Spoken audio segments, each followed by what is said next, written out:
Steve Prescott, hands up! For Steve Prescott, hands up! For Steve Prescott, hands up! Today on the agenda, should players be on first name terms with refs? What do you think, Joe? Well, I mean, I can be for it as well. I mean, being a referee myself, Roxy, the fact is, what it does, it instills in the players that, I mean, you're familiar with them, and therefore they can, in a way, respect you there, because you're giving the idea that you're on their level. I mean, no doubt others will argue it's got to be the other way around, but the fact is, referees have got a lot to consider. I mean, not only organising the game, I mean, I'm going to sound a bit controversial here, they've got their own inside agenda, such as club and assessor marks as well, in terms of staying up, because it can be easy to demote a referee in case he might lose control of the game if you've been too broad, or if you've been too, boring and plain and, being like black and white with them. Sorry, that's not a pun on your shirt, Marion, don't worry. But still. You're all fun yourself, anyway. but yeah, the fact is, calling them by first names, if you're going to do it, you have to do it with everyone. I mean, you can't say, like, if this weekend Hull are going to play Catalan, you might come across a Catalan player whose name you might not be able to pronounce, but you've got to do it. Like, I don't know, let's pick out Mikel Gudemon, for example. Then you've got Albert Kelly. A lot easier. You could say easy names to pronounce, but if you're going to call Albert, Albert Kelly, Albert all the time, it's like you've got to call him Mikel. Right. You've got to do it. You've got to be consistent in that respect if it's going to be done. That's why I'm in a way for it, but as long as you're consistent with it, rather than like first name terms and then saying, oh, player, loose forward, come here. Then it's like Jamie, Albert. It's like, no, it's either all done or not at all. Yeah. So you think it's okay if it's consistent, then it's not a bad thing to do. Not too bad a thing, no. Ian, but what do you think on this then? No, I don't think they should be on first name terms. I think as a referee, you're like a judge in a court, if you like. Right. Do you see a judge calling a witness by their first name? No, you don't. I think there needs to be a professional distance between referees and players, because they've got two very different jobs. And as a referee, you're in charge on that pitch, and if you're just calling them mate, or you're calling them, going up to Joe Westerman, all right Joe, all right Westy, and there's that familiarity, and then later on that player gets away with something that they shouldn't do, and it opens up a whole can of worms that and will always be debated. So do you think it challenges the boundaries as well? I think it does. I think a few years ago I got told a story about one tough as boots old ref. I can't remember his name. Apparently he had Alex Murphy, who was of course a gobby halfback, in his ear roll for nearly the whole game, and at one point he just turned around to him and said, "Oi, wobble gob, shut up, I'm in charge." And he never heard another peep out of Alex Murphy for the rest of that game, apparently. I think if a referee is going to control a game, Joe, we watched a game on Sunday between Hull and Wakefield. Yeah. When the referee was on first name terms with them all, you could hear him calling them by their first names. And did it work? And the ref completely lost control of the game. He absolutely lost the whole game. Do you agree with that then, Joe? I actually do. The fact is, he even lost consistency with the game, because he might have been too familiar with the Wakefield players a bit more than all I mentioned earlier about consistency.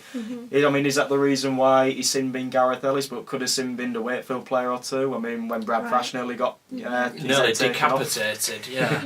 But after all that could be another thing altogether. But it does fall under that category, I'm afraid. So Ian, you are right there. I think if you don't maintain that professional distance between them, it's always going to cause friction. Do you think, though, Ian, you could stay on first name terms but still have that authoritative figure about you if you were a ref? Could you do both? I don't think you can, no. You don't think so? I don't think so, no, because if you're being familiar with them, then you've taken yourself to their level, and as a referee, you have got to be above that level because you are in charge on that pitch. So they need to come to your level as a ref? Yes, yeah, and they need to refer to you. When Joe refs a game, I would prefer a player to call him Mr. Needley, rather than Joe, You know, But for then, me, Joe, it's a bit too. How would you feel about that, though, Joe? Does that feel a bit too formal? It does in a way. I mean, obviously I'm not used to being Mr. Needly, but I don't think I've ever been called that ever before. But Trust me, I'm never going to call you it again. I mean, well, Ian, would you like to be called Mr. Judson all the time? You never know. If I'm in a professional capacity, then yes, Then you would want I would think I would prefer to be referred to. What I'm used to mainly is when I get called sir. Now that I do prefer, 'cause it's more to the point really, and it's also professional. Yeah. I mean, as long as it's shortened down as well, so that's what I prefer. Because you get on with the game, you don't have to worry about you know, being professional in that respect, because you've got 26 players on the field to manage, haven't you? So I mean, if you look at say incidents at the last weekend, you know, Sam Tompkins, I didn't see exactly what he did. But as far as everybody's concerned, he's got away with it, you know, and I'm guessing that the referee would have been calling him Sam, etc., etc. It's always going to create that sort of friction, and it's always going to, you know, it's like Sean O'Loughlin the other year when he got sent off for nearly taking off a Wakefield player's head. I can't remember which Wakefield player it was, and he got a one-match ban. And everybody said, for crying out loud, it's ridiculous. Yeah. And I think it all feeds into that same idea, is the fact that if they're too familiar, they're best mates, you know, that's why he's got away with it. Yeah. And I think if you just...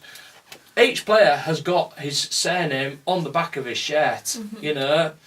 A new referee might not realise the names of some of the players around him, you know. He's got the last name on the back of their shirt so that he knows who he's talking to, you know. And I think you just need to keep that professionalism between them. If they're mates off the pitch, that's quite another thing. When they're on that pitch, they're there to do what they're paid to do, and they're there to be professional. And I think being on first name terms is far too familiar. I mean. Do you think there can be mates off the pitch though, Joe? Well, in a way they could be, yeah, but the fact is you can't get too close, obviously, otherwise, I mean, then, well, you won't be able to referee in future. I mean, I've had that problem myself where players consider themselves too close to me. I mean, it's never been the other way around for me. I'm always professional. I mean, what goes on the field stays on the field, same off it. I mean, even if unfortunately, some players actually, I mean, I won't name and shame, but some players do bring personal issues onto the field, whether it be me or with anyone else. But yeah, they have to find that happy medium to leave it behind. And in a way, so yeah, I mean, you can't get too close. Sometimes, I mean, I actually change. I mean, when I'm out there, I do take it into consideration. Sometimes I say player or fullback or anything like that.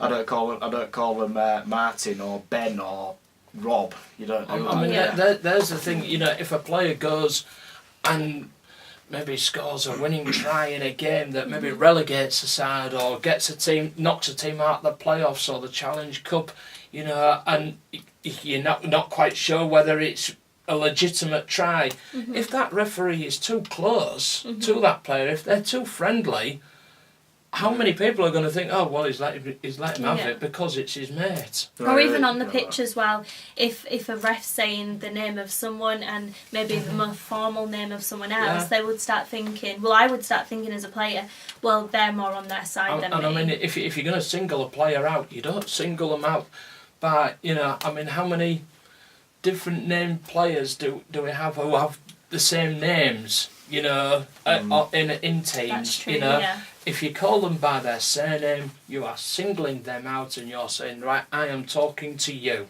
and nobody else. And that for me is the crux of the matter.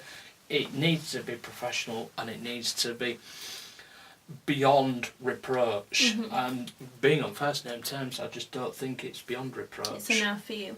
Well, very interesting. Tell us what you think. Again, comment below, like, dislike if you don't agree, and let us know your thoughts.